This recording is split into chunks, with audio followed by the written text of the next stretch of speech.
बताइए अपना प्रश्न क्या है आपका।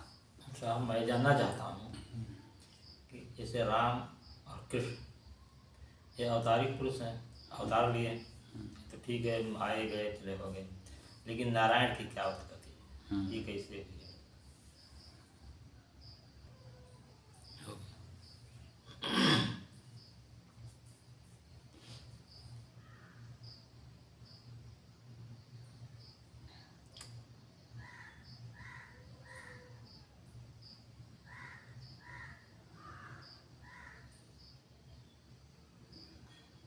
दो 2 घंटे के अभ्यास से साधना का आज 361 दिन हो गए।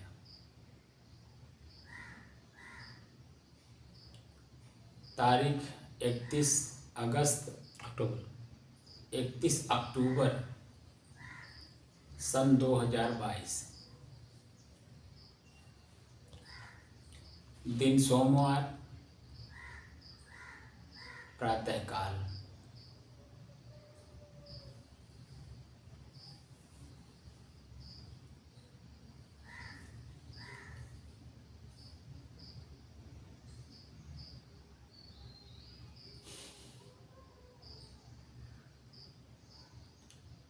आपका जो प्रश्न है राम और कृष्ण,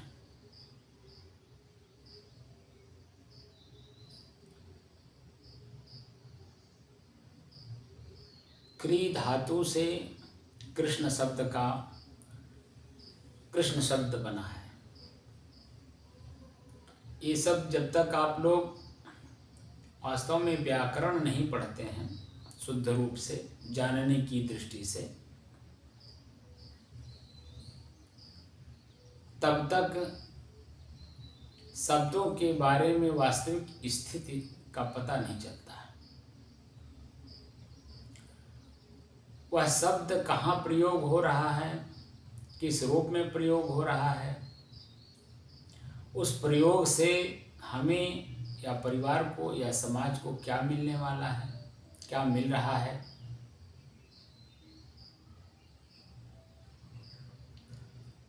तमाम चीज़ें जानकारी प्राप्त करनी होती है।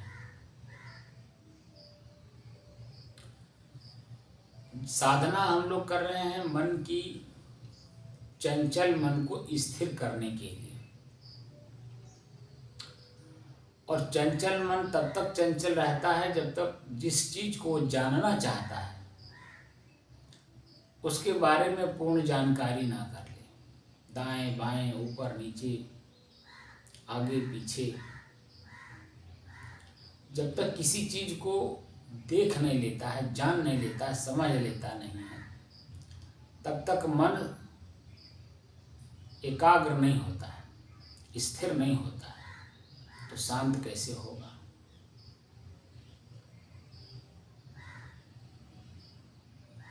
आप लोगों ने किताब पढ़ी,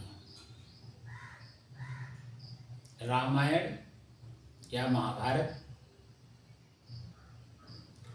तो राम और कृष्ण दोनों अपने अपने ग्रंथ के हीरो हैं। अंग्रेजी में हीरो कहते हैं और हिंदी संस्कृत में भगवान कहते हैं।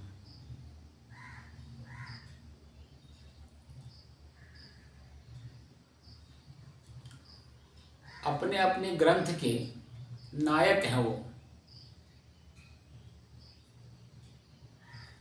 और लेखक की बुद्धिमत्ता देखिए। अपने नायक के अलावा अपने आप को भी श्रेष्ठ नहीं मानता जो लिख रहा है।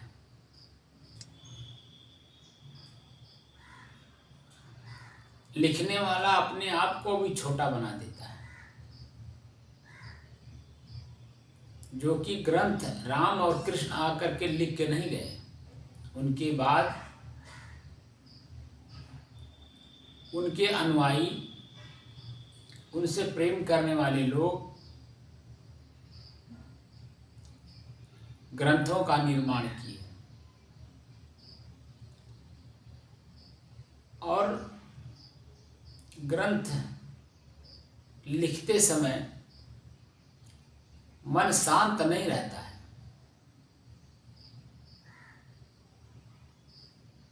क्योंकि अब आपने शांति का जो अनुभव कर लिया, अब इस दृष्टि से आपने देखा होगा कि कुछ भी न सोचने का मन करता है, न बोलने का मन करता है, न लिखने का मन करता है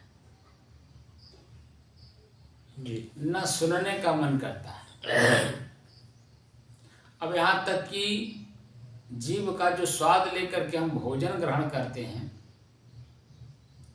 उसमें भी अब मन नहीं लगता है। अब तो ये होता है कि जो भी मिल जाए, समय से मिल जाए, शरीर को चलाने की दृष्टि से उसे ग्रहण कर लिया जाए। और शांत स्थिति के पहले मन में कल्पना होती थी, इतने टाइम भोजन शुद्ध मिलेगा, इतने टाइम मिर्च मसाला तेल उसमें अब ज़्यादा नहीं होगा। तमाम तरह की कल्पना कर करके हम लोग भोजन करते थे। लेकिन अब जैसे ही अब आपको मन की शांति का अनुभूति हो गई, अब तो ये है कि बच्चे जो बना दे, जैसे बना दे, जिस रूप में बना दे, मेरा कर्तव्य अब यह है कि शांत भाव से मन को मार के बस शरीर को चलाने की दृष्टि से उसे ग्रहण करना। ये न होता है जी। तो लेखक लेख लिखते समय लेखक की भावनाओं को श्रोता नहीं समझ पाता। जैसे मैं बोल रहा हूँ, वक्ता हूँ, तो मेरी भावनाओं को आप तब तक नहीं समझ पाएंगे जब तक पूरी बात सुन नहीं लेंगे जी। और सुन करके उस पर भी आप विचार नहीं कर लेंगे जी। विचार के साथ साथ विवेक नहीं कर लेंगे। और यह ऑथेंटिक रूप से विश्वसनीयता के आधार पर कि मन महात्मा जी के अंदर में छल है, कपट है या वास्तविक स्थिति है। ये जब पूर्ण रूप से आपको जानकारी हो जाती है हमारी भाषा से, हमारे व्यवहार से, हमारी क्रिया से, तो आगे भी हमारे वाणी को सुनने के लिए आपका मन लालायित रहेगा, क्योंकि उसने अपने विवेक की कसौटी पर उतार करके मुझे देख लिया, दाएं बाएं, ऊपर नीचे, आगे पीछे, कथनी करनी और रहनी में मतभेद है या एक रूपता है। अगर मतभेद है तो मतभेद किस आधार पर है वो समझ में आ जाएगा। दोबारा बात करना है कि नहीं, मिलना है कि नहीं, संबंध रखना है कि नहीं, ये बाद में पता चलता है एक बार के व्यवहार करने से। आज जब वही ऑथेंटिक रूप से विश्वसनीयता के आधार पर जो मैं बोल रहा हूँ वो मेरे चरित्र में है, मेरे आचरण में है, कथनी और करनी और रहनी, ये तीनों में कोई अंतर नहीं है, तो आज आप देखिए कि 361 दिन लगातार आप आ रहे हैं, क्योंकि मेरी कथनी और करनी और रहनी में कोई अंतर आपको दिखाई नहीं दे रहा है। तो ये जो लेखक की भावना है, जब पूर्ण बात समझ में आ जाती है तो उसकी आलोचना नहीं होती है। आलोचना होती है समझ के आधार पर। अब समझ हमारी उतनी है या नहीं, जब समझ पूरी हो जाती है तो आलोचना अपने आप बंद हो जाता है और एक दूसरे को समझते हुए अपने कार्य को किया जाता है, न कि बैठ करके किसी की आलोचना किया जाता है, जिसको निंदा कहते हैं। दूसरे की बात दूसरे के सामने प्रस्तुत करना ये निंदक का काम है। पोस्टमैन का काम है कि दूसरे की चिट्ठी दूसरे के पास ले जाके पहुंचा दे, लेकिन पोस्टमैन को तो लाभ है, उससे उसको वेतन मिलता है, उसका घर परिवार चलता है। लेकिन यहाँ निंदक को क्या मिलता है? उसका उपहास होता है। यही पब्लिक, यही जनता, यही परिवार आपको देखना पसंद नहीं करता। आपके उस कर्म से, क्योंकि दूसरे की बात दूसरे के पास कह देने से वह दोनों लड़ते हैं और आप भीतर से आनंदित होते हैं। ये क्या है? तमोगुण है।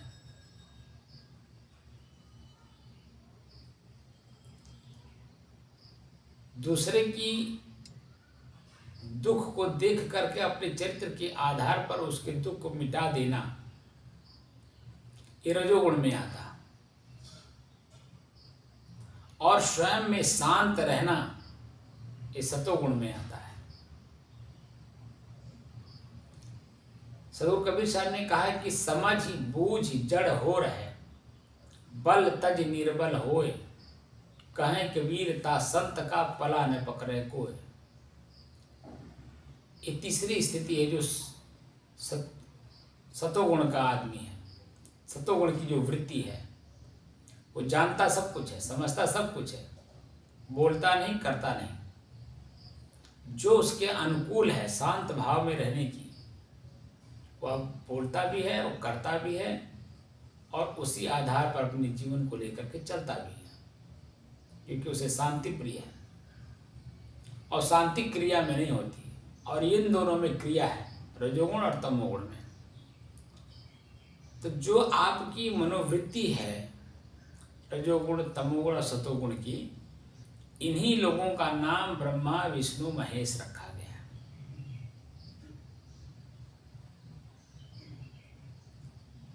उत्पत्ति करता, पालन करता और संहार करता। ब्रह्मा उत्पत्ति करता, विष्णु पालन करता और महेश संहार करता।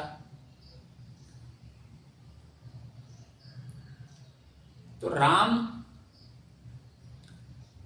जो बाहर का रामायण है, वह एक रूपक है। आपके अपने ही शरीर में सारी घटनाएं घटती हैं समय समय से, क्योंकि ये आध्यात्मिक क्षेत्र है, और आध्यात्मिक क्षेत्र की भाषा जो अध्यात्म में होगा वही समझ पाएगा। व्यवहार में अध्यात्म को प्रयोग करना ये उचित नहीं है, क्योंकि दो क्षेत्र है, व्यवहार और परमार्थ। अध्यात्म, आत्मा के अध्याय का अध्ययन करना। आत्मा कहते हैं मैं को, मैं कौन हूँ। इस प्रश्न का उत्तर ढूंढा जाता है कि बाहर की इंद्रियों को बंद करके, आँख, कान, नाक, क्रियाएं, हाथ पैर सब एकदम एक सिधाई में होता है। शांत स्थिति में बैठ करके चिंतन किया जाता है कि मैं कौन हूँ। अगर आँख ना हो तो क्या मैं जिंदा रह सकता हूँ? तो व्यवहार में देखा जाता है कि जिसकी आँख नहीं है, बचपन से नहीं है, जन्म से नहीं है, तो क्या वो जिंदा नहीं है? तो एक संतुष्टि यहाँ मिल जाती कि आँख नहीं भी रहेगा तो मैं जिंदा रह लूँगा। क्या कान बिना मैं जिंदा नहीं रह सकता? तो जो सुन नहीं पाता है बचपन से, उसे आप देखिए तो क्या वो जिंदा नहीं है? जीभ की बात है, गला की बात है, क्या गला ना हो, जीभ ना हो तो क्या मैं जिंदा नहीं रह सकता? तो व्यवहार में आप तुलनात्मक अध्ययन करिए कि जो मूक है, बोल नहीं पाता है, जन्म से वैसा है, तो क्या वो जिंदा नहीं है? आपकी चेतना हर परिस्थिति से परे स्वतः शांत स्वरूप है। अपने स्वतः शांत स्वरूप स्थिति को जानने के लिए ही अध्यात्म की रचना की गई, लेख लिखा गया, और जो उसमें अपने आप को चीनी पानी की तरह घुलाता मिलता है, वही उस चीज को जान पाता है। नहीं तो कहा गया है कि 12 साल बसे संत की टोली, तब कहीं मिले एक ठिठोली। यानी उनकी भाषा समझ में नहीं। जैसे व्यवहार में ही भोजन पारस करते समय हमारे संत महात्मा अपनी भाषा बोलते हैं।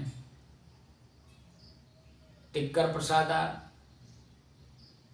दाल प्रसादा, राम रस, राम लड्डू, लंका।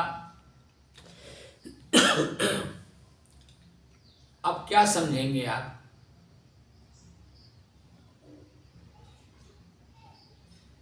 जो व्यक्ति पहली बार संतों की पंगत में बैठेगा उसे समझ में बात आएगी? क्यों रमतन? नहीं आएगी। लेकिन जब वही धीरे धीरे संत महात्माओं की संगत में रहने लगता तो जान जाता है कि लंका मरचा को कहते हैं, राम लड्डू प्याज को कहते हैं, राम रस नमक को कहते हैं, टिक्कर प्रसादा यानी रोटी को कहते हैं। इस तरह से उनकी भाषा धीरे धीरे समझ में आती है। तो जब बाहर व्यवहार की भाषा समझने में कुछ समय लगता है तो ये तो भीतर की भाषा है, अंदर की भाषा है, स्वयं की परिभाषा है। तो कैसे समझेंगे? उसमें भी आपको बार बार सत्संग में बैठना होगा, उन शब्दों को समझना होगा। राम चेतन को कहते हैं, कृष्ण भी चेतन को ही कहते हैं, लेकिन राम और कृष्ण में परिभाषा है, एक शुक्ल पक्ष, एक कृष्ण पक्ष, एक अंधकार पक्ष है और एक प्रकाश पक्ष है।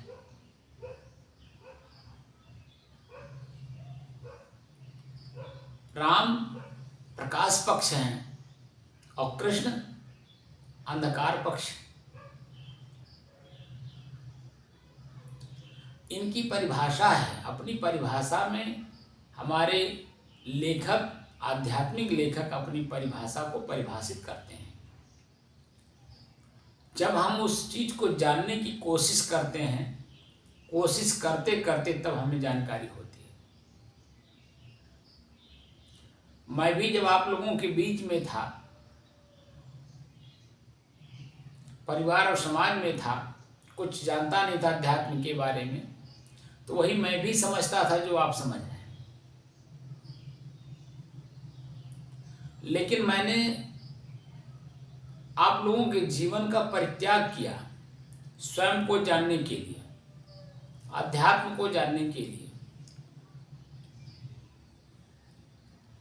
गीता, रामायण, उपनिषद, वेद, कुरान, बाइबिल, जितने भी धर्म ग्रंथ हैं, जितने भी महापुरुष हमारे पूर्व हो चुके हैं, उनको जानने के लिए, समझने के लिए मैंने अपना पूर्व का जीवन परित्याग किया। और इस जीवन में जब मैं आया तब धीरे धीरे धीरे धीरे कुछ समझ में आई। 10 साल में एकांत में था, गुरु जी के सानिध्य में था, तो जितनी बात समझ में आई वो तो आई। लेकिन जब मैं हरिद्वार जा कर के 6 साल संस्कृत का अध्ययन किया तब मेरे समझ में आया बात कि शब्द किसी धातु से बनता है। जैसे जेवर बिना धातु के जेवर बन नहीं सकता। और जेवर जब बनता है, पीला धातु, सफेद धातु,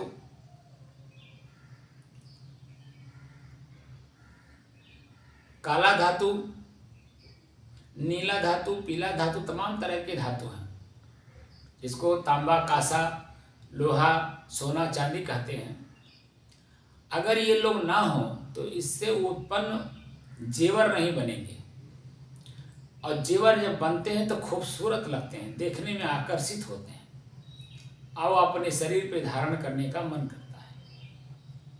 लेकिन वही सीधे सीधे सोना, चांदी, हीरा, मोती, पन्ना, पोखराज या तांबा, कांसा, लोहा अपने शरीर पे आप धारण करिए तो आपको खुद ही अच्छा नहीं लगेगा। जो कि सोना कीमती है, सीधे सीधे आपने सोना पहन लिया, वो देखने में अच्छा नहीं लगेगा। लेकिन उसी का जब जेवर बन जाता है तो दौड़ करके खरीद करके हम लोग पहनते हैं। उसी तरह से शब्द का है। शब्द अपने आप में उसे परिभाषित करना पड़ता है। उसका जेवर बनाना पड़ता है, उसको गढ़ना पड़ता है। और जब गढ़ लिया जाता है तब वही शब्द पढ़ने में, सुनने में, सुनाने में सब में अच्छा लगता है। जितने कथा आप पढ़ेंगे, चाहे वो श्रीमद् भागवत महापुराण का हो या गीता का हो, उपनिषद का हो, जितने उसमें उदाहरण दिए गए हैं, उदाहरण हम लोगों के दिमाग में रहता है, लेकिन किस बात पर उदाहरण दिया गया ये वो नहीं रहता। मूल तत्व क्या है, किस पर उदाहरण दिया जा रहा है, समझाने की कोशिश किस बात पर हो रही है, वो दिमाग में नहीं रहता। वो उदाहरण जरूर रहता है। तो मूल तत्व एक शब्द है, दया, क्षमा, संतोष, धैर्य, विचार, विवेक, गुरुभक्ति, नम्रता, कोमलता, ये दैवी गुणों का काम, क्रोध, लोभ, मोह, राग, द्वेष, ईर्ष्या, जलन, प्रसन्नता, ये आसुरी संपदा। दोनों के उदाहरण दे दे करके समझाने का प्रयास हमारे ग्रंथों में किया गया, चाहे वो पुराण हो, बाइबिल हो, वेद हो, उपनिषद हो, शास्त्र हो, गीता, रामायण और बीजक हो, कोई भी ग्रंथ हो, लेखक एक शब्द की व्याख्या अनेकों विकल्पों के आधार पर उसे समझाने का प्रयास करता है, क्योंकि स्वयं समझ लिया है, शांत भाव में रह रहा है, इसलिए वो समझता भी है और समझाता भी है। तो समझने की दृष्टि से शब्दों की व्याख्या अलग अलग की जाती है। रही बात नर ही नारायण है, राम और कृष्ण, शुक्ल पक्ष और कृष्ण पक्ष अच्छाई और बुराई के प्रतीक हैं। हमारे मन में प्रसन्नता है, राम की स्थिति है। हमारे ही मन में द्वंद्व हो रहा हो, हम द्वंद्व को समाप्त न कर पा रहे हों, एक कृष्ण पक्ष है। नर ही नारायण है। मनुष्य ही जब अपनी बुराई को परित्याग कर लेता है, मन जब प्रसन्न चित्त होता है, वो प्रसन्न चित्त जो स्थिति है वही नारायण की स्थिति है, वही आपकी अपनी स्वयं की स्थिति है। ये सब परिभाषाएं बड़ी मुश्किल से मिली हैं, बड़ी पूरा जीवन समर्पित करने के बाद, बड़ी खोज के बाद मिला है। हर ग्रंथों के सार, उनके बेस, जो मूल शब्द है, उस मूल शब्द को जानने का हमने प्रयास किया है। उसी की व्याख्या के आधार पर सदग्रंथ लिखे गए, समझने और समझाने के लिए। मूल उद्देश्य है कि मनुष्य के अंदर में जो चेतना है, वो चेतना स्वतः अपने आप में जागृत हो। अल्लाह शब्द का अर्थ ही होता है चेतना, ऑल इन वन। आप इस शरीर में हैं तो पूरा शरीर ऑल एक चेतना के कारण चेतनवान है। आंख अपने में चेतनावान है, कान अपने में चेतनावान है, जीव अपने में चेतनावान है। पूरा शरीर, जो भी पार्ट जहाँ हैं, उस सभी वस्तुएं आपस में चेतनावान है। और वही एक चेतना इसमें से निकल जाए तो ये शरीर आप लोग जानते हैं क्या होगा, सड़ेगा, गलेगा, कीड़े पड़ेंगे, दुर्गंध आएगा, रोग का घर बनेगा।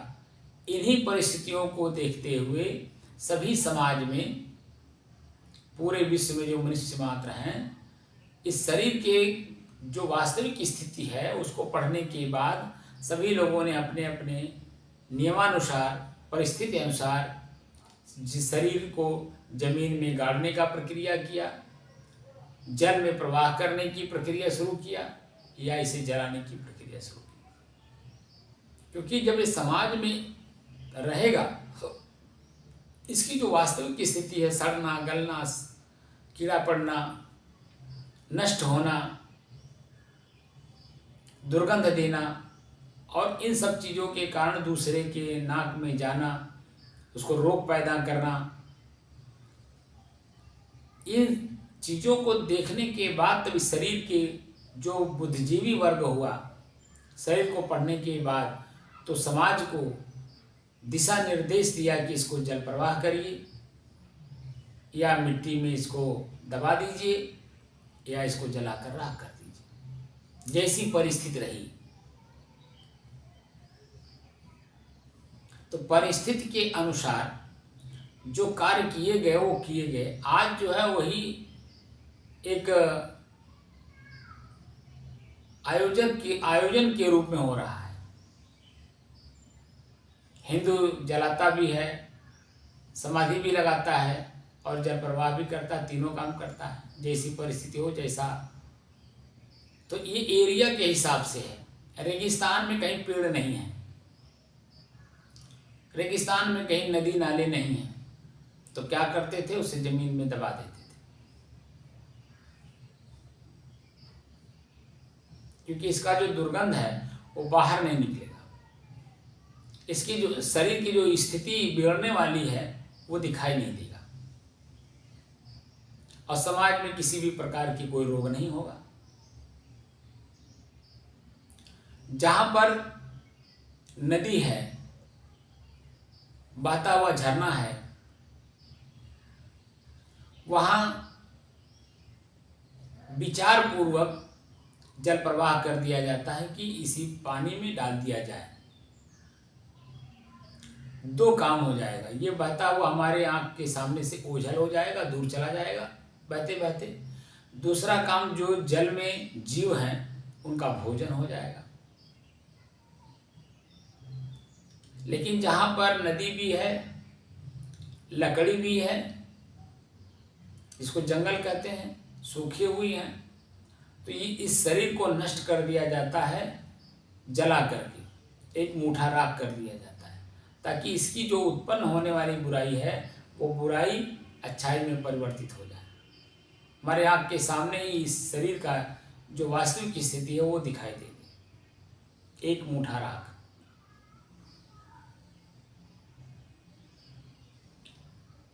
धीरे धीरे परिस्थितियां बदलती जा रही हैं। अब अग्नि का रूप आ गया, आग का बना दिया गया, अरे बिजली का, बिजली सौदागरी है, आप बिजली के ऊपर रख दीजिए, शरीर 2 मिनट में राख हो गया।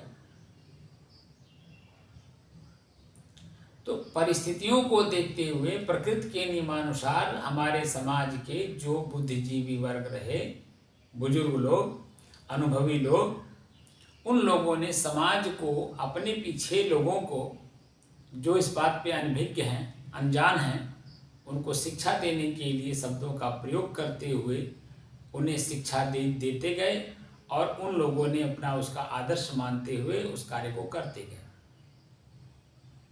आज स्थिति बिल्कुल उल्टी है। हम वही काम करते हैं लेकिन जानना नहीं चाहते। हम भोजन करते हैं लेकिन भोजन क्यों करते हैं, किस लिए करते हैं।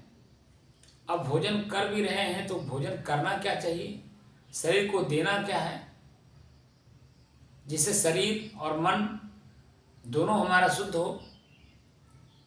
तो जो विचार पूर्वक रहता है वो शुद्ध भोजन देता है शरीर को, शुद्ध खून बने, शुद्ध विचार बने, और आगे कोई हमारा हाथ पकड़ने वाला ना हो, हमारे साथ कोई हिंसा करने वाला ना हो। लेकिन बिना विचारे जो करे सो पाछे पछताए, और काम बिगाड़े आपनो जग में होत हंसाए। हम पुकार खा रहे हैं, पुकार खाने से हमें रस मिलेगा, खून बनेगा, शरीर में जो तेज होनी चाहिए वो होगा, मुंह पे जो हमारी लालिमा होनी चाहिए वो लालिमा रहेगी। धीरे धीरे धीरे चुचुकते जो है आपका उसी पुकार की तरह वो मुंह भी हो जाता है, मुंह पूरा बास मारने लगता है, दांत गलने लगता है, खराब होने लगता है, काला पड़ जाता है। सब कुछ देखते हुए भी फिर हम देख नहीं पाते, क्योंकि हम आदत में फंस गए। तो अपनी आदत को समझना, उसका उपयोग करना, कितना करना है, कब करना है, कैसे करना है, और उसे सार्थक करना। किसे? मानव जीवन को। मानव जीवन की सार्थकता है आपके मन की शांति, और शांति तब होती है मन की जब हम कोई भी कार्य विचार पूर्वक करते हैं। विचार पूर्वक करने से कार्य मन प्रसन्न होता है, शरीर की गतिविधियां जितनी भी हैं सब प्रफुल्लित, प्रसन्नचित, आनंदित होती हैं। इस बात को कोई समझ नहीं पा रहा, और आज जो है हम सब कुछ बाहर का प्राप्त कर ले रहे हैं, लेकिन मन प्रसन्न नहीं है। तो heart attack, brain haemorrhage, suicide, blood sugar, blood pressure, ये सब चीज़ें बढ़ रही हैं, क्योंकि आपका मन चंचल है, दुखी और पीड़ित है, और पीड़ा इतना अपने अंदर में ले रहा है कि अपनी स्वयं की जिंदगी को खाक कर दे रहा है। हम स्वयं उसके दोषी हैं, कोई दूसरा दोषी नहीं है। तो नर ही नारायण है, आप ही नारायण हो, लेकिन पहले नर हो, क्योंकि दुखी हो, और अपनी दुख को स्वयं आपने मिटा लिया, वही नारायण हो गए। आपके मन स्थिति का नाम है। अध्यात्म क्षेत्र में हमारी मानसिक स्थिति कैसी कैसी, कब कब, कहाँ कहाँ, किस रूप में होती है, इस बात की पूरी जानकारी देता है।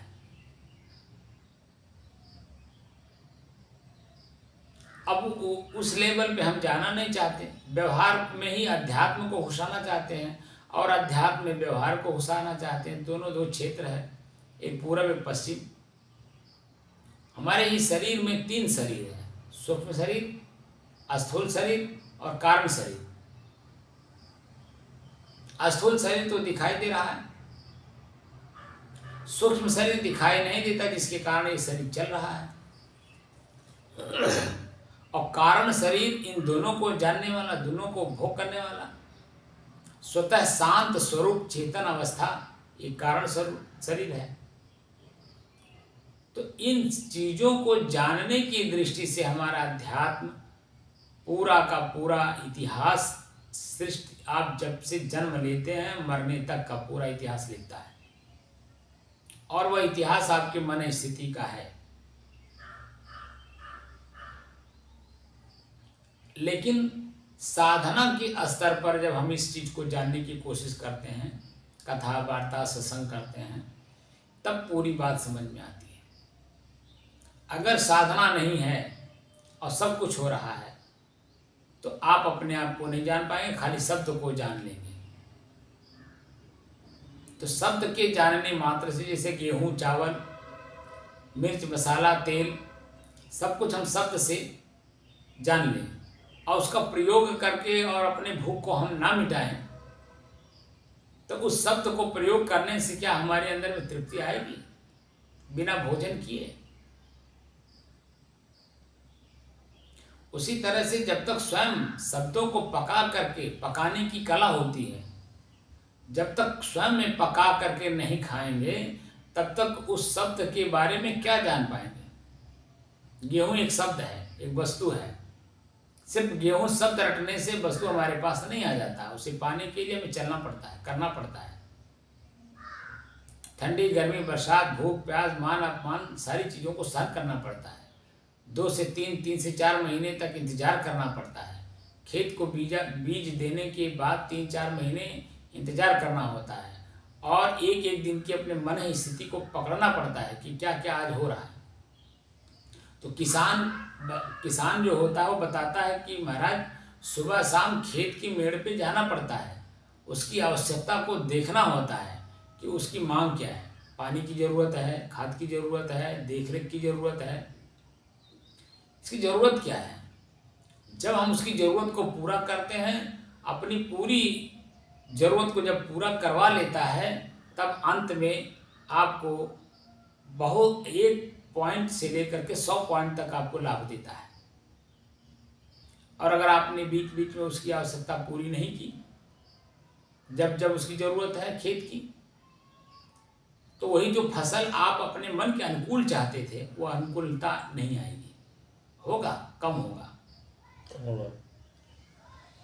है कि नहीं? पैदावार होगा लेकिन पहिया होगा, पैदावार होगा, लेकिन जो इस तरह से आप बीज को मतलब फसल को चाहते हैं, फल को स्वस्थ नहीं होगा, क्योंकि उसकी आवश्यकता आपने पूरी नहीं की। उसी तरह से आपके अपनी जो मन स्थिति है, मन स्थिति को जब तक आप संतृप्त नहीं करेंगे, संतुष्ट नहीं करेंगे, ये मन प्रसन्न नहीं होता है। अब प्रसन्न तब होता है जब अपने अनुकूल पाता है, और इसकी अनुकूलता ये है कि इसे विचार पूर्वक रखा जाए, विवेक पूर्वक रखा जाए। कोई भी काम जो पहले कर चुका हो और आज हम करना चाहते हो, उससे सलाह ले लें, मशवरा कर लें, उसके देख रेख में करें, तो जो हम चाह रहे हैं वो हमें मिलेगा। लेकिन जब हम किसी विशेषज्ञ की विशेषज्ञता का लाभ नहीं लेना चाहते, उनका अनुभव नहीं प्राप्त करना चाहते, उनसे विचार विमर्श नहीं करना चाहते, तो हम मनमानी करते हैं। और जब मनमानी करते हैं तो उसमें त्रुटियां होंगी ही होंगी, क्योंकि आप पहली बार कर रहे हैं, और आप पहली बार करते समय आप सिर्फ अच्छाई को देखते हैं, बुराई देख ही नहीं पाते हैं। और जब बुराई को नहीं देख पाएंगे तो उसमें अच्छाई आप कैसे ला पाएंगे, आप बताइए। जैसे फसल सूख रहा है तो बुराई हो गई कि नहीं? तो बुराई में अच्छाई डालने के लिए फसल सूख रहा है, उसमें पानी देंगे कि नहीं? जी बोलिए जी। तो पानी देने के लिए जब आपके पास मशीन है कि नहीं, पैसा है कि नहीं, संसाधनों को जुटाएंगे कि नहीं, अगर अपने पास नहीं दूसरे का सहारा लेंगे कि नहीं, तमाम चीजें आती हैं कि नहीं। और जब पानी खेत पा जाता है, आप दे देते हैं, तो अपने आप में तृप्त हो जाता है। और पानी पाने के बाद फिर 2 दिन के बाद उसे खाद भी चाहिए, उर्वरा शक्ति भी चाहिए उसे बढ़ने के लिए, ताकतवर बनने के लिए। तब जब आप ताकत उसे बाहर से देते हैं, वो ताकत पाता है, तो आपको जो फल देता है, फसल में वो तंदुरुस्त होता है। लेकिन उसकी मांग को आपने पूरा नहीं किया तो पोपटा कहते हैं, पोपटा, तंदुरुस्त बीज आपको नहीं मिलेगा, पहिया हो जाएगा। इसी तरह से हमारे मन की स्थिति है। हम जब नियम से चलते हैं, किसी गुरु का मतलब होता है कि विशेषज्ञ, जो अपनी विशेषज्ञता स्वयं में प्राप्त कर लिया हो, उसके सानिध्य में अपने आप को जानने में आसानी होती है। आपने LLB कर ली, शब्द पढ़ लिया, आपने डॉक्टरेट की उपाधि ले ली, शब्द पढ़ लिया, 10 साल 20 साल 15 साल लगा लिया आपने, लेकिन बिना विषय के विशेषज्ञ के साथ आपको प्रैक्टिस किए वह चीज़ें आपके अंदर में नहीं आ पाती हैं जो एक्चुअल हैं, जो वास्तविक हैं। आपने तो सिर्फ दूसरे का अनुभव पढ़ लिया, और जब स्वयं करना होता है तो दूसरे के अनुभव पढ़ने में और स्वयं के अनुभव करने में, दोनों में बहुत अंतर मिलता है। एक डॉक्टर के पास दिन में 10 मरीज गए, तो क्या एक ही तरह के हैं? 10 मरीज 10 तरह के गए। अगर वो अनुभवी है तो 10 का ट्रीटमेंट 10 की तरह अनुकूलता के अनुसार पे देगा। एक वकील है, उसके पास 10 फाइल है, 10 फाइल 10 कोर्ट में है। 10 फाइलों को अगर वो जानता है तो 10 कोर्ट में जाकर के जज के सामने 10 के बारे में अलग अलग बता देगा और उसका रिस्पॉन्स ले लेगा। लेकिन 10 फाइल हैं और एक ही विचार उसमें है, तो कैसे होगा? क्या एक ही विचार को 10 जगह बोलेगा? तो जो उसके अनुकूलता लेनी थी, वो अनुकूलता प्रतिकूलता में बदल जाएगा कि नहीं? क्यों जी?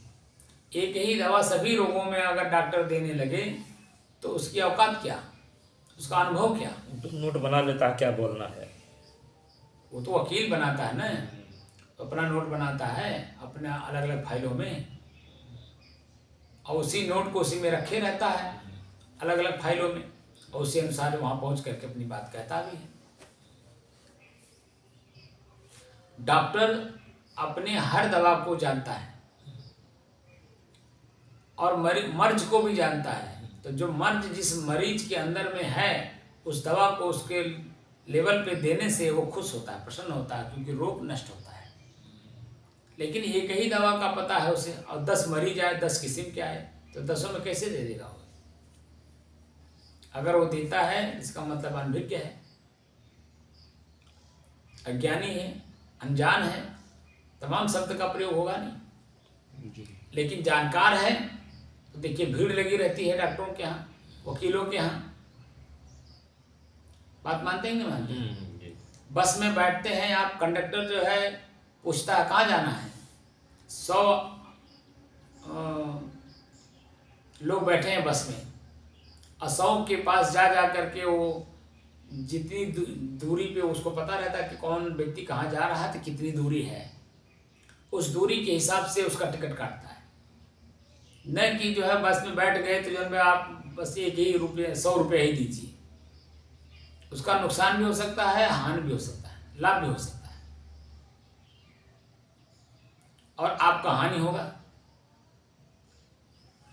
इस तरह से सभी चीज़ों को जो उसका विशेषज्ञ है, उसके विशेषज्ञ के साथ जब आप बैठते हैं तो उसकी विशेषज्ञता के अनुसार जब कार्य करते हैं तो उसका जो वास्तविक स्थिति है आपको जल्दी मिल जाता है। उसकी जो लाभ है अपने मन के अनुकूल आप पाना चाहते हैं वो आपको मिल जाएगा। लेकिन मनमानी करेंगे तो किसी से आप जानना नहीं चाहते, किसी से पूछना नहीं चाहते, कोई ग्रंथ जो उसका विशेषज्ञता का ज्ञान देने वाला ग्रंथ है, किताब है, उसका पढ़ना नहीं चाहते, तो कैसे किसी न किसी का आधार लेकर के जब आप चलेंगे तो उसका परिणाम आपको मिल जाएगा। लेकिन किसी का आधार नहीं लेंगे तो नहीं मिलेगा, तब आप पश्चाताप में डूबेंगे। वही स्थिति आपके आपने स्वयं की है। ये जो चेतना है, जो स्वयं आप चेतन हैं, वहाँ मैं मेरा तेरा कुछ रहता ही नहीं है। वो तो शांत की स्थिति है। वहाँ मन चिंतन नहीं करेगा, न चिंता करेगा, मुंह बोलेगा नहीं, कान सुनेगा नहीं, आँख देखेगा नहीं, हाथ पैर चलेंगे नहीं, सब स्थिर हो जाते हैं। तब जाकर के आपके मन की शांति का अनुभव होता है। हम लोग यहाँ पर प्राणायाम करते रहें, योगासन करते रहें, चलते रहें, बात करते रहें और कहीं शांति का अनुभव कर लेते, होगा? बोलिए, नहीं होगा। इसीलिए तो मैं शुरू से ही आज के 360 दिन पहले हमने जो शुरू किया था उसी लेवल पे हम चल रहे हैं कि शांति का अनुभव करना है। तो जब तक क्रिया रुकेगी नहीं, शांति का अनुभव होगा कैसे? और मैं इस बात को जान रहा हूँ, इसीलिए मैं किसी की सुना नहीं। बहुत सारे लोग हमको इसी में अपने कुछ न कुछ अपने विचार देने की कोशिश की, और उनके विचार हमने सुने नहीं, इसलिए वो आए नहीं, क्योंकि उन्हें शांति नहीं चाहिए। उनको तो ये है कि हमारा ज्ञान हमारे पास है, हमारा कोई ले नहीं रहा है, हमारा कोई सुन नहीं रहा है, और शांति चाह रहा है, लेकिन शांति वाला उपाय का काम नहीं करेगा। शांति तो सबको चाहिए साहब को। मैं क्या कह रहा हूँ, शांति तो सभी लोग चाह रहे हैं ना, लेकिन जो शांति का वाला काम है वो करना चाहता है। अब आप बता दीजिए, 361 दिन हुआ आज, हमने कोई कार्य आपसे करवाया हो बताइए? प्राणायाम करवाया हो, योगासन करवाया हो, या चिंतन करवाया हो, मन मस्तिष्क को उछाल दिया हो? हम तो निष्क्रिय बनाने की कोशिश किए, और निष्क्रियता में ही तो आपकी शांति का अनुभव होगा। क्रिया होती रहेगी तो शांति का अनुभव कभी नहीं होगा,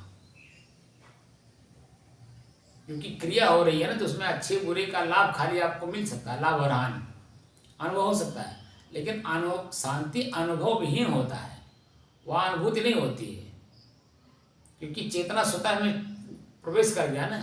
तो अनुभव किससे करेगा? क्योंकि मन से करेगा, और मन वहाँ है ही नहीं। जैसे नींद में जब आप चले जाते हैं तो चेतना अपनी चेतना में लीन हो जाती है, वहाँ कोई मन वृत्ति रहती ही नहीं है, तभी तो नींद आती है परिपक्व। और वही चीज़ें यहाँ लागू हमें कराना है जागृत अवस्था में। तो मन को ही जब हम गति देते रहेंगे, क्रिया उसको होती रहेगी, तो शांति का अनुभव कैसे होगा? अनुभव शब्द तो एक पूरक शब्द बना करके उसको मैं कह रहा हूँ। शांत स्वयं है, स्वयं आपकी शांति अपने शांति में कैसे प्रवेश करेगी जब कुछ न कुछ उसमें होता रहेगा? तो शांति से बैठेंगे तो शांति होगी तब। और जब जानेंगे, समझेंगे, करेंगे, तब ना उसको वो जो मतलब उस शांति स्थिति से जब बाहर होते हैं, तभी तो आप कहते हैं आज बड़ी सुखपूर्वक मैं सोया, क्योंकि मन वृत्ति थी ही नहीं वहाँ पर।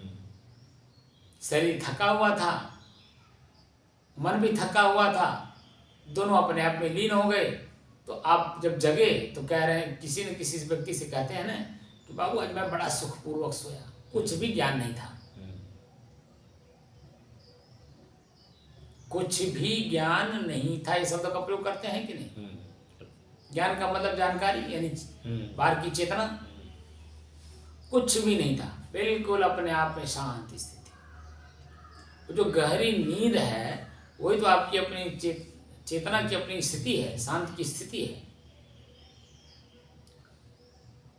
और स्वयं की शांति स्थिति में जाने के लिए सब कुछ त्याग करना पड़ता है, लेकिन त्याग की तरह करना पड़ता है। जानकर, देखकर, जानकर, समझकर, तब शांति की ओर बढ़ा जाता है, क्योंकि उसका परिणाम दिखाई देता है। परिणाम जैसे दिखाई दिया कि बुरा होने वाला है, तो उस काम को छोड़ दिया जाता है, तो आपकी स्थिति शांति स्थिति व्यवहार में भी बनी रहती है। कोई गाली दे रहा है, गाली की प्रतिक्रिया, गाली आपने दे दिया तो अज्ञानता मानी जाएगी, लेकिन सुन करके सहन कर लिया वो ज्ञानी माना जाता है। लेकिन सुनते समय बड़ा कष्ट होता है। कोई गाली दे रहा हो और आपको सुनना पड़ रहा हो, तो उस समय में कितना कष्ट होता है? बहुत कष्ट होता है कि नहीं? काहे गाली दे दिया, क्योंकि मन जागृत रहता है, उसकी सुन रहा है उसे। आज हम उसे सुनबे नहीं करेंगे, अनसुना कर देंगे, ये जो स्थिति आती है, ये स्थिति इसलिए आती है कि एक बार कोई पहले गाली दिया, हमने गाली का प्रतिक्रिया गाली दे दिया, उसका परिणाम क्या आया, आगे बढ़े, वो परिणाम तुरंत दिखाई देता है। इसलिए आज गाली नहीं देगा, क्योंकि पहले घटना घट चुकी है, चाहे किसी दूसरे के साथ हुई हो, चाहे स्वयं के साथ हुई हो। तो जब ये सतर्क दृष्टि रखा जाता है तो शांति आपकी बनी रहती है, क्योंकि प्रतिक्रिया के रूप में आप गाली नहीं देते हैं। प्रतिक्रिया के रूप में उसके शब्दों में ही आप जवाब नहीं देते हैं, उसका जवाब आप अपने भाषा, अपने परिभाषा में देते हैं, अपने शब्दों में देते हैं। तो जब आप अपने भाषा, परिभाषा, शब्द में देते हैं तो सामने वाला, वो तो अग्नि का रूप है, क्रोध उत्पन्न हुआ है, इसीलिए तो अब शब्द कह रहा है। तो ज्ञान, उसकी जो अग्नि प्रज्वलित है क्रोध की, उस क्रोध की अग्नि को ऐसे शब्दों का प्रयोग किया जाता है कि वो शांत हो जाए। जैसे अग्नि जल रही है तो ऐसे धातु का प्रयोग करेंगे, तत्व का प्रयोग करेंगे जिससे वो बुझ जाए। और वो तत्व क्या है? पानी। मिट्टी का तेल भी तो पानी है, घी भी तो पानी है, पेट्रोल भी तो पानी है, डीजल भी तो पानी है, लेकिन वो ज्वलनशील है, उसको उसमें डालने से वो बुझेगा नहीं, बल्कि और भभकेगा, शीतल नहीं है। इसलिए हम लोग जानते हैं कि अग्नि जब जल रही हो तो पानी डाला जाता है। तो पानी यहाँ क्या है? आपकी सहनशीलता, जितनी सुन करके सहन करने की क्षमता, देख करके अनदेखा करने की क्षमता, चख करके भी अनचखा रहना, ये आपकी अपनी स्वयं की शीतलता है, शांति है, सुख है, आनंद है और पानी है, क्योंकि आपकी इच्छा रूपी अग्नि को ये बुझाता है, शांत करता है। और इसी लेवल पे हमें जाना है। जब जिसके बारे में आप जानना चाहते हैं, राम के बारे में, कृष्ण के बारे में, नर नारायण मतलब विष्णु के बारे में तो उनके ग्रंथ पढ़िए, विष्णु पुराण पढ़िए, विष्णु को जान लीजिए, कृष्ण को पढ़िए, गीता पढ़ लीजिए, महाभारत पढ़ लीजिए। राम को जानना चाहते हैं तो चाहे वाल्मीकि रामायण पढ़ लीजिए, चाहे गोस्वामी तुलसीदास जी रचित मानस रामायण पढ़ लीजिए। उसमें आप देखेंगे कहीं न कहीं बीच में कोई न कोई शब्द मिल ही जाता है कि आपकी अपनी चेतना को ही ये शब्द कहा जाता है।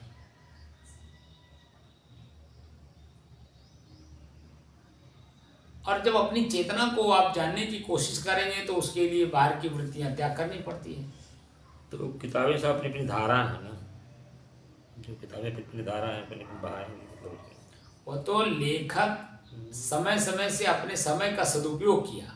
जैसे मैं आज 361 दिन हो गया, हमने प्रतिदिन एक ही जैसे वीडियो बनाता हूँ, तो क्या हर वीडियो में एक ही शब्द बोला हूँ? नहीं, लेकिन आज 200 वीडियो उसमें हो, 200 से ज़्यादा हो गए, और 200 दिन में हुए, और 200 दिन के अपने अपने समय के अनुसार हुए। तो जो शब्द मेरे सामने आया मैं उस शब्द पे बोला, वीडियो बनाया, अपलोड कर दिया। आज क्या 200 वीडियो क्या एक ही चीज़ को इंगित करते हैं? नहीं, अलग अलग सब। तो समझने समझाने की दृष्टि से, लेकिन लक्ष्य हमारा एक ही है ना, अपनी चेतना को जानना। लक्ष्य क्या है? लक्ष्य एक है, मन की एकाग्रता, मन की स्थिरता और शांति का स्वयं में अनुभव करना। हमारा यही उद्देश्य है ना जी, इतना उद्देश्य। और इसी उद्देश्य पे लेकर अलग अलग शब्दों को अलग अलग तरीके से समझाते हुए भी, लेकिन मूल तत्व पे ही लेके आकर अभ्यास करवाता हूँ कि अपने ही मन को अपने ही मन के द्वारा इसे रोकना है। अपने ही मन के द्वारा अपने ही मन को इसे रोकना है। तो कैसे रोकेंगे?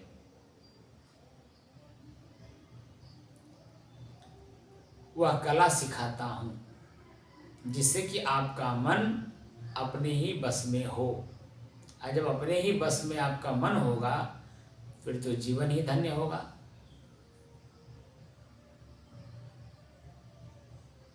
बस में करते समय मन बड़ा पीड़ित होता है, हमको देखो रोका जा रहा है, हमको देखो रोका जा रहा है, उसको नहीं रोक रहे हैं, हमको रोक रहे हैं, क्यों रोक रहे हैं हमको? तरह तरह के प्रश्न अपने मन में उत्पन्न होते हैं। लेकिन जब वही आप रोक लेते हैं और 1-2 दिन 4 दिन के बाद उसका जब परिणाम आने लगता है, तब कहते हैं यार बड़ा अच्छा हुआ कि मैं बच गया, तो मैं भी उसमें पिस गया होता गेहूं के साथ घुन की तरह। ये उदाहरण आपको आ जाता। लेकिन जिस समय में वो क्रिया हो रही है उस समय में आपकी मानसिक स्थिति ये कहती है हमको भी इसी के साथ वैसा करना है। जैसे कोई गाली दे रहा हो तो हम गाली का बदला गाली ही देने के लिए तैयार हो जाते हैं, बल्कि गाली के जगह पे और भी डंडा उठा लेते हैं, ईंटा पाथर उठा लेते हैं और तमाम चीज़ें उठा लेते हैं। तो उसका परिणाम क्या होगा आपको तो बताना नहीं, क्योंकि आप मैच्योर हैं। टूट फूट जाएगा, नष्ट हो जाएगा, वार हो जाएगा। ये बातें तो उनको समझाने वाली बात है जो अभी अनभिज्ञ हैं, जिनकी उम्र अभी चढ़ रही हो, जो परिपक्व न हुआ हो, 40 साल की अवस्था पार न किया हो, हर चीज को छू करके देख करके समझ करके काम कर न लिया हो, उसका परिणाम न देख लिया हो, उसके लिए है। लेकिन जो उस पॉइंट को क्रॉस कर चुके हैं, पार कर चुके हैं उस अवस्था को, उस परिस्थिति को, तो उनको ये चीज़ें नहीं समझाई जाती है, बल्कि उसके आगे की चीज़ें समझाई जाती है कि जब आपका मन शांत हुआ तो क्या अनुभव हुआ? मन गदगद होता है, प्रसन्नचित होता है, आनंदित होता है, रोमांचित होता है। उस समय में अच्छे बुरे का, हानि लाभ का कोई ज्ञान नहीं रहता है। बस एक चीज़ रहता है, मन शांत रहता है। इस चीज को जब उसे अनुभव कराया जाता है तब उसे पता चलता है यार मेरे ही मन की स्थिति का ही तो ये सब नाम है। हमारा मन किस पॉइंट पे क्या कर रहा है उसी को वहाँ इंगित किया गया है, संकेत किया गया है। क्योंकि अध्यात्म मन अंदर की चीज है, तो अंदर में आपका मन है तो है, और क्या है? मन है, चित्त है, बुद्धि और अहंकार है। और इन्हीं को अपने बस में करना है। जब अपने ही बस में हो जाता है तभी गहरी नींद आती है। अगर मन में कोई भी बात हो तो क्या नींद आती है? चिंता रहती है उसी की, जो मन में बात है तो उसकी चिंता बनी रहती है। और जब चिंता मुक्त होते हैं तो नींद आती है। तब शांति हो जाती है। वही चिंता मुक्त हो जाती है तो शांति हो जाती है। अब मन शांत हुआ तो नींद आ गया। नींद आ गया। तो पूरा शरीर की जो पूरे शरीर की जो इंद्रियां हैं अपने आप में बैलेंस कर जाती हैं। खून अपने दौड़ा करने लगता है, पानी अपना दौड़ा करने लगता है, हर चीज़ अपने अपने लेवल पे अपना अपना काम करने लगती है। लेकिन वही जब आप चिंतित रहते हैं, दुखी रहते हैं, पीड़ित रहते हैं, तब क्या होता है? तो इंद्रियां या नसें बाधित होती हैं, मन कष्टित रहता है। तो ये हार्ट अटैक वगैरह हो जाता है। तो इसलिए जिसको भी जानना चाहते हैं उसको जानने से पहले स्वयं को जानने का प्रयास करिए। और स्वयं को जानना ही अध्यात्म है। ये जो साधना है स्वयं को जानने के लिए ही है, पर को जानने के लिए नहीं है। पर तो जाना ही जा रहा है, पर माने दूसरा। ये जो शरीर है ये दूसरे का है, पंचभौतिक है, लेकिन इसी में मैं हूँ। स्व माने अपना, स्वयं माने स्वयं, अपना ही। अपना भी शब्द कहना वो भी एक अलग हो जाएगा। स्वयं माने स्वयं ही होता है, अपना पराया कुछ होता ही नहीं है। स्व माने स्वयं, स्वयं ही है। और स्वयं आप कौन है? वो जो शांत की स्थिति है, नींद की जो अवस्था है, वही आप स्वयं हैं। लेकिन स्वयं की स्थिति का ज्ञान आपको परिपक्वता नहीं है। स्वयं में हम हैं, शांत हैं, ये ज्ञान तो बाद में होता है। 40 साल से ऊपर, 50 साल से ऊपर, 60 साल से ऊपर। पर माने दूसरा, पर माने प्रकृति हो गई ना, तो दूसरा ही तो हुआ। शरीर आपका प्रकृति तो है, और शरीर को संचालित करने वाले जितने संसाधन हैं सब प्रकृति तो हुई। मन भी प्रकृति, चित्त भी प्रकृति, बुद्धि भी प्रकृति, क्रिया भी प्रकृति, सब प्रकृति न हो गई। अब उससे ऊपर आपका शांत स्वभाव स्वयं है। तो स्वयं को जानने की दृष्टि से ये साधना करवाया जा रहा है कि आप कौन हैं।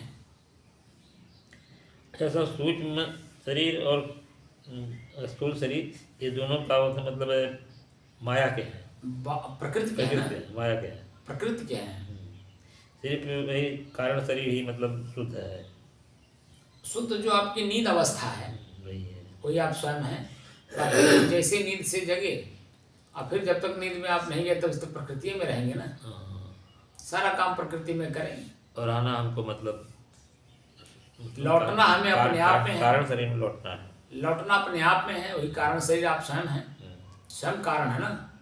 किसी भी कर्म के, अच्छे या बुरे कर्म के कारण तो आप ही हैं। तो हमेशा जो परिणाम वर्तमान में है उसके कारण तो आप ही हैं। आज आप साधना कर रहे हैं, स्वयं कारण हैं। सुन रहे हैं, प्रयोग कर रहे हैं, स्वयं कारण हैं। स्वयं के अंदर में इच्छा है उस लेवल की जो मैं बोल रहा हूँ, तभी तो बैठे हैं 361 दिन। अगर आपके अंदर में जिज्ञासा ना होती, मैं दे के भी क्या करता, क्योंकि जिज्ञासा प्राप्त करने की जिज्ञासा नहीं है। मैं बोलता तो हूँ, मैं सबसे बोलता हूँ। जो भी आता है उसकी बात सुनने के बाद मैं पहले उसकी बात सुनने से पहले भी बोल देता हूँ और सुनने के बाद भी बोल देता हूँ। लेकिन वो मेरी बात कहाँ समझता है, क्योंकि वो अपने मन की गति में बहा हुआ है। ये दिन में क्या सुन पाएंगे शायद, ये दिन में क्या सुन पाएंगे, रोज सुनेंगे तो नहीं। तो जैसे कहने का मतलब एक चेतना जगाता हूँ ना, तो जो पूर्व के संस्कार होंगे तभी तो उसको सटेंगे, बार बार करने की कोशिश करेंगे। जैसे कल ही एक भवानीगंज से फोन किया कि मन जब मैं पूजा करने बैठता हूँ तो मन भागता है, इधर उधर चंचल रहता है, उसको शांत कैसे करें। अब वो फोन पे हम उसको क्या बताएंगे, अब फोन पे पूछ रहा है।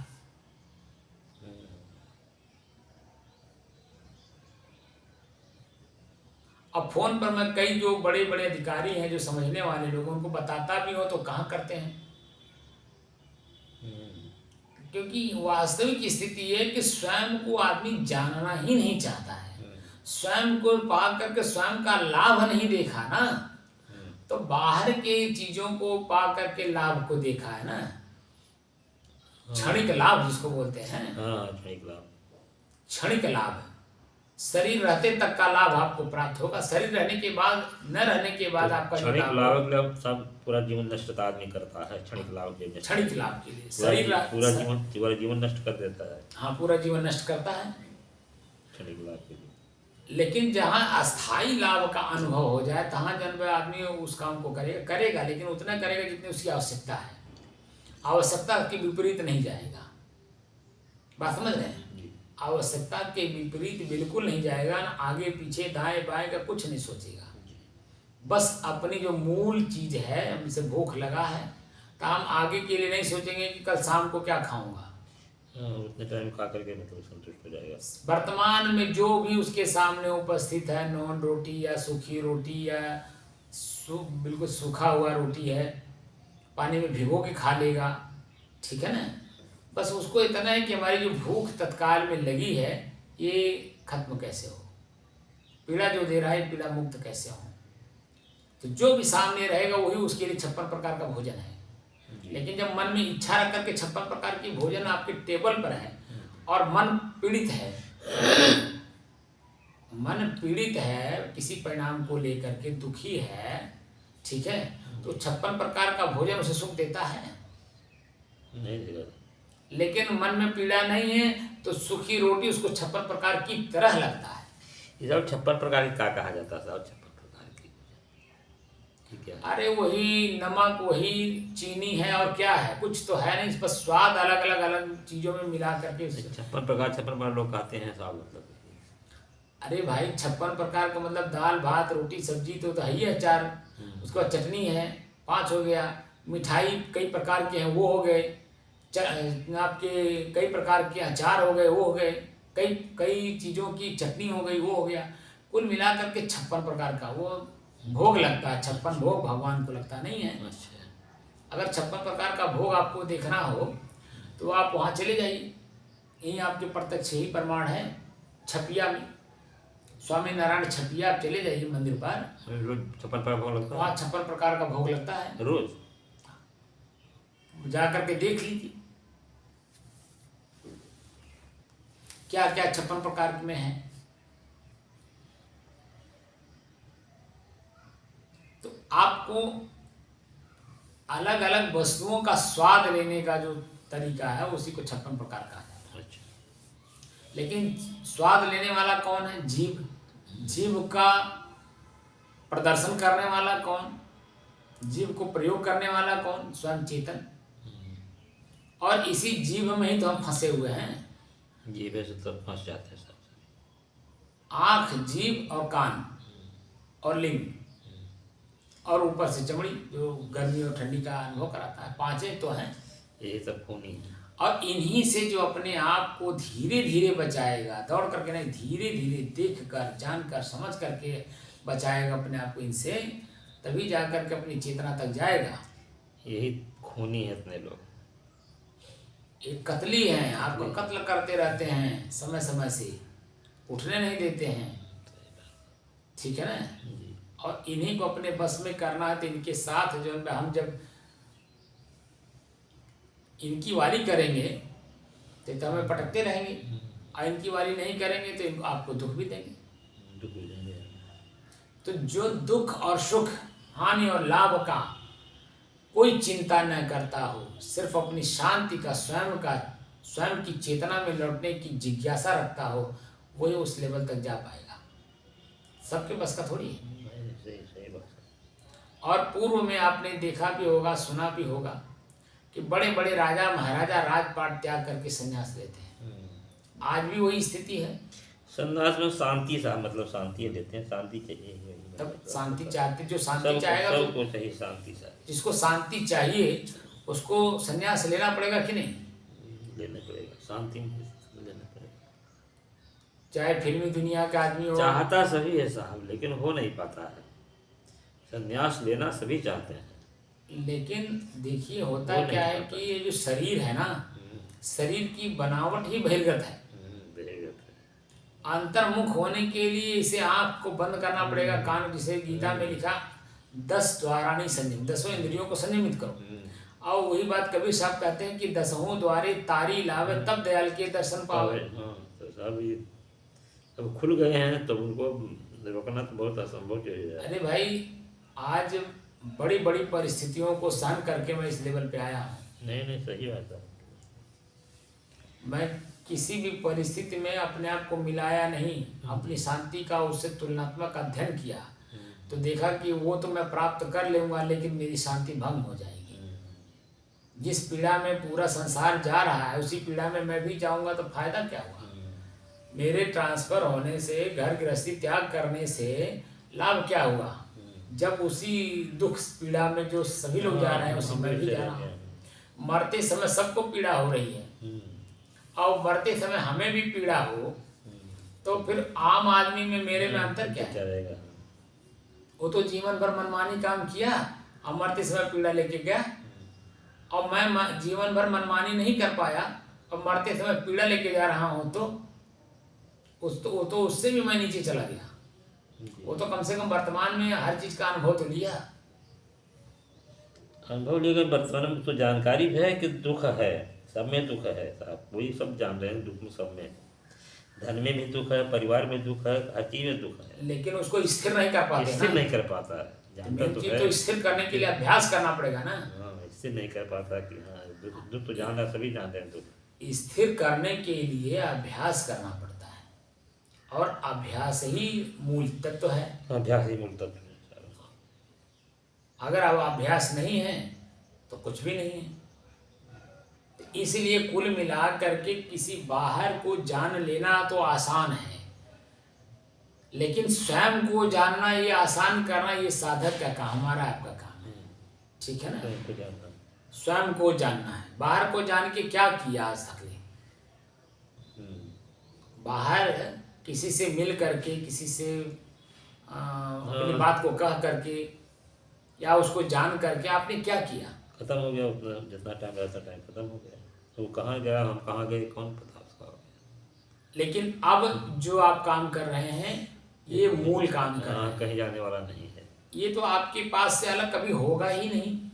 पहले भी आपसे अलग था नहीं, आज भी अलग है नहीं, और आगे भी अनंत काल तक आपसे अलग होगा नहीं। तो हम अलग वाले आदमी से मिले, अलग वाले से बात किए, उसे तो अलग की चीज अलग ही रहेगी ना। मिलेगा तो बिछड़ेगा भी। सुबह होगा तो शाम होगा ही, दिन हुआ है तो रात होगा ही, सुख आया है तो दुख होगा ही, दुख आया है तो सुख होगा ही। ठीक है, ये बाहर की चीजें हैं, बाहर में ही रहेंगी। लेकिन आप में न सुख है, न दुख है, न दिन है, न रात है, न हानि है, न लाभ है, न मिलन है, वियोग है, न दिन है, न रात, कुछ नहीं है। एकदम जैसे हैं वैसे ही हैं, क्योंकि आप स्वयं अपने आप का अनुभव तो कभी कर नहीं पाए थे। वही बात को यहाँ गीता भी कहती है। गीता 2-3 बातों पे देखिए कहती है, न सूर्यो न शशांको न पावकः। आपके अपनी स्थिति में ये प्रकृति है ही नहीं है। सूर्य, चंद्रमा, तारे, ये जो कुछ भी हैं ये बाहर प्रकृति में है, आप में नहीं है। वहाँ तक जाना है हमें। ठीक है। और उन लोगों के लिए चाटा भी ये लाइन है कि जिन लोगों ने अपने आप को प्रकृति में फंसा करके उसी की पूजा आरती में लगे हैं, उसी से लाभ लेने में लगे हैं। जैसे कल और आज भी है, शायद वही छठ पूजा चल रहा होगा, तो सूर्य का ही उपासना है ना। सूर्य उपासना है तो सूर्य तो प्रकृति है ना। तो प्रकृति सुबह उगेगा तो शाम को अस्तमित तो होगा, और दिन में अनेकों प्रकार का पीड़ा भी देगा अपने समय समय से, और मन में शंका हमेशा बनी रहेगी शाम को अस्त वाले सूर्य की प्रार्थना करते हैं। सूर्योदय से लेकर के सूर्यास्त तक का पूरा प्रक्रिया है उसका। शुरू करते हैं सूर्योदय से ही और अस्त करते हैं सूर्यास्त से, समझ में। तो वो तो प्रकृति में हो रही है ना। तो मान लीजिए प्रकृति की चीजें आपको मिल ही जाए तो मिलेंगी तो छूटेंगी कि नहीं, छूटेंगी। उसमें विकार आएगा कि नहीं। जैसे आपको कार की इच्छा है, पैसा नहीं है, लेकिन कार आपको मिल गया, तो उस कार में क्या है, लोहा ही तो है। तो लोहा में जंग लगेगा कि नहीं। चलेगा दिन बर्बाद होगा ही। दिन प्रतिदिन उसकी वैल्यू कम होगी कि नहीं, होती जाएगी। अंत में वो नष्ट होगा कि नहीं। लेकिन आप तो खरीदने से पहले भी थे, खरीदते समय भी हैं, उसका उपयोग करते समय भी हैं, उसको नष्ट होते हुए भी देख रहे हैं, और नष्ट हो गया तो भी आप हैं। तो आप तीनों काल में हैं। आपको अपने का स्वयं का ज्ञान नहीं है। वही अध्यात्म यहाँ आपको अपने को स्वयं का ज्ञान कराता है। स्वयं के ही जो साधना हम लोग कर रहे हैं, ये स्वयं को ही जानने के लिए करें, जो तीनों काल में है। उसमें कोई परिवर्तन नहीं, कोई लाभ नहीं, कोई हानि नहीं। और वो जब प्राप्त हो जाएगा तो समझ लीजिए कि ये जीवन आपका सार्थक है। बाहर का लाभ, बाहर का हानि, ये कोई आपका सार्थकता निरर्थकता नहीं है। सार्थकता तब माना जाएगा जब आप मनुष्य जीवन में रहते ही आप अपने आप को जान लें और अपने आप में स्थित हो जाएं। और निरर्थकता है कि मानव जीवन में रहते हुए भी आपने मनमानी काम किया, प्रकृति में उलझे रहे, ये आपकी निरर्थकता है। क्योंकि अंत में पश्चाताप करने से क्या होगा, जब समय आपने खो दिया। लेकिन उस समय भी पश्चाताप करने की जरूरत नहीं है, कम से कम शुरुआत तो करना पड़ेगा जी। जैसे भजन, इसी पॉइंट पे महात्मा भजन गाए थे और वो प्रचलित भी हुआ, लोगों ने लिखा भी, उसकी किताब भी छपी है। चलना है बहुत दूर मुसाफिर का सोए, ठीक है ना। चलना है बहुत दूर मुसाफिर का सोए। तो उस सवेरे 4 बजे से लेकर के शाम तक की बात पूरा करता है कि जब भी आप जग जाओ तो कुछ तो, जैसे मान लीजिए सवेरे चलिए 4 बजे, तो आप मंजिल को तीसरे पार तक प्राप्त कर लेंगे और बाकी समय उसका आनंद लेंगे, ठीक है। लेकिन मान लीजिए आप 4 बजे की जगह 6 बजे चले, 8 बजे चले, 10 बजे चले, 12 बजे चले, 2 बजे चले, 4 बजे चले, 6 बजे चले, तो उसका भी वर्णन किया है। मान लीजिए 6 बजे चले तो कम से कम तो 1 कोस की दूरी अगर आपने तय किया तो भी आपने तय कर लिया कि नहीं। एक ही कोस की दूरी तय किए हो कुछ किए तो कुछ तो किए हैं। तो आगे जैसे ही रात खत्म होगा या सवेरा होने में पहले ही पहली नींद आपकी जैसे खुली, तैसे फिर तुरंत जब आप यात्रा शुरू कर देंगे। तो 10 बजते बजते 12 बजते बजते आप वहाँ अपने मंजिल में पहुँच जाएंगे कि नहीं। पहुँच जाएंगे। लेकिन आप चले ही नहीं रहेंगे, तो जो चले ही नहीं रहेंगे कैसे पहुँचेंगे। तो जहाँ से चलेंगे शुरू करेंगे तो वहाँ से और मंजिल तक पहुँचने में शाम हो जाएगा कि दूसरा दिन पहुँचेंगे, क्या पता है। हाँ? इसलिए क्या कहते हैं कि जब से ही आपको समझ में आ जाए तो पश्चाताप करने की जरूरत नहीं, बस उठ करके चल दो, यानी साधना करना शुरू कर दो। तो ये बातें, जैसे मान लीजिए आप बिस्तर पर पड़ गए हैं, कोई शरीर में कमी आ गई, लकवा मार दिया, पैर टूट गया, मरने के वक्त आ गया, अगर चेतना है तो वहीं से शुरू कर दीजिए अपने श्वास को देखना, ईश्वर का प्रयोग करना शुरू कर दीजिए। श्वास को देखते देखते अपने आप को अपने आप में लीन हो जाइए। तो बाहर की जो मानसिक पीड़ा है वो तो नहीं होगी। शारीरिक पीड़ा तो हो रहा है, तो अनुभव हो ही रहा है, मानसिक पीड़ा नहीं होगी। फिर मैं चल नहीं पा रहा हूँ, मैं उठ नहीं पा रहा हूँ, मैं जा नहीं पा रहा हूँ, मैं गिर नहीं पा रहा हूँ, तमाम तरह की जो मन में कल्पनाएं हो रही हैं वो कल्पना बिल्कुल ही खत्म हो जाएगी और अपने श्वास को देखना शुरू कर देंगे। तो दृष्टा भाव, साक्षी भाव का अभ्यास शुरू हो गया कि नहीं। हो जाएगा।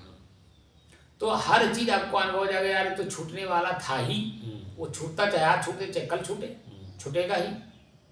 तो छूटने वाली वस्तु ही है तो हम उसके लिए परेशान क्यों हो, क्यों दुखी हो। इसलिए शांत स्थिति उसकी बनी रहेगी। ये शरीर पीड़ादायक है, ये अनुभव हो जाएगा तब शरीर से भी ऊपर उठ जाएगा, मन में शांति रहेगी। शरीर में पीड़ा होती रहेगी क्योंकि प्रकृति में हो रहा है, मेरे में तो कुछ हो ही रहा, मैं तो शांत स्वरूप। लेकिन हम इस लेवल पे भी लोगों को ज्ञान देना चाहते हैं, लेकिन कैसे पकड़ेगा, क्योंकि वो रास्ता चला ही नहीं था पहले से, और तत्काल में इस बात को समझेगा ही नहीं, हमारा ही परिहास कर देगा। ऐसा मैंने बहुत बार देखा। हम जब बोलते हैं तो हमारे पर उपहास करते हैं लोग। जैसे प्रश्न मैं पहले ही प्रश्न पूछता हूँ, 2 प्रश्न पूछता हूँ, 2 में जो भी पहले आ जाए, ये शरीर मेरा है कि मैं शरीर हूँ, पहला प्रश्न। इसी के उत्तर में आगे चल करके मैं पूछता हूँ कि भगवान और ईश्वर में क्या अंतर है, तो मेरा ये मुंह देखते हैं।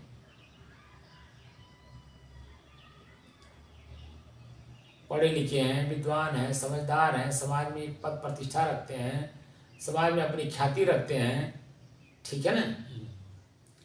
सुबह से शाम तक जैसे भी उनका शाम को दाल भात रोटी सब्जी पूरा खा रहे हैं, दूध भी पी रहे हैं, मेवा मिष्ठान भी खा रहे हैं, सूखे फल भी खा रहे हैं।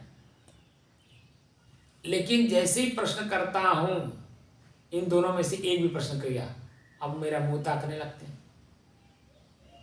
आगे उसमें प्रश्न करने की क्षमता नहीं है ना, क्योंकि इसके बारे में कभी उन्होंने सुना नहीं, जाना नहीं, पढ़ा नहीं और जानने की कोशिश भी नहीं की।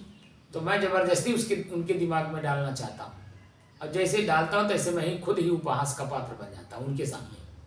लेकिन जैसे जैसे हम प्रश्न आगे करते जाते हैं, वैसे वैसे तो बिल्कुल, अरे महाराज जी हमको तो पता ही नहीं है, हम तो एक के जान रहे थे, भगवान और ईश्वर, और शरीर को मैं मान करके ही काम करता हूँ।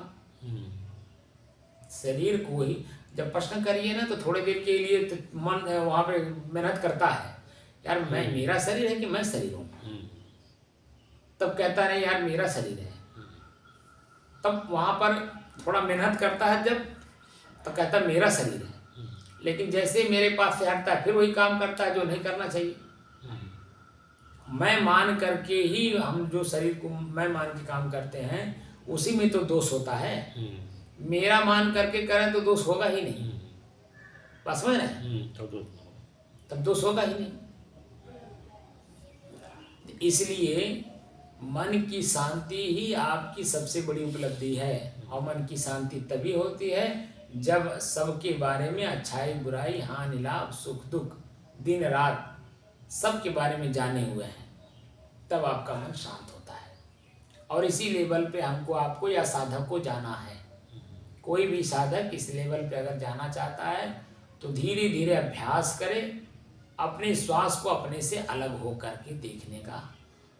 और जैसे जैसे अभ्यास बढ़ेगा वैसे वैसे शरीर मेरा है, जैसे मकान मेरा है, मैं मकान में रहता हूँ, वैसे ही शरीर का ज्ञान हो जाएगा, शरीर मेरा है, मैं शरीर में रहता हूँ।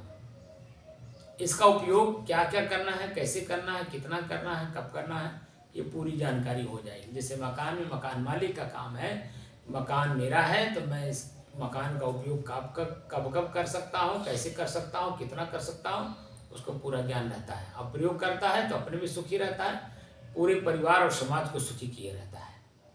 बात समझ गए कि नहीं? तो इस शरीर ही के बारे में, शरीर ही में है, इसी का ज्ञान अध्यात्म देता है, ठीक है ना। साही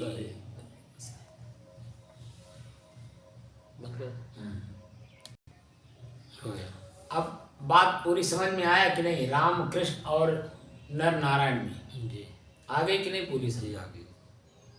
कुल मिला करके हम अपने को ही जाने कि हम ही सब कुछ हैं, और मैं ही सब कुछ हूँ, सबको जानने वाला हूँ, सबको जानने वाला मैं, सबको उपयोग करने वाला हूँ, और उपयोग करने के बाद सुख दुख का अनुभव करने वाला भी मैं ही हूँ, सुख दुख से परेशान स्वरूप भी मैं ही हूँ, ठीक है ना। मैं स्वयं ही चेतनावान हूँ, स्वयं शांति, बस स्वयं को ही जानना है, स्वयं को जानना है, स्वयं को ही पहचानना है और स्वयं में ही स्थित होना है, ठीक है ना। साही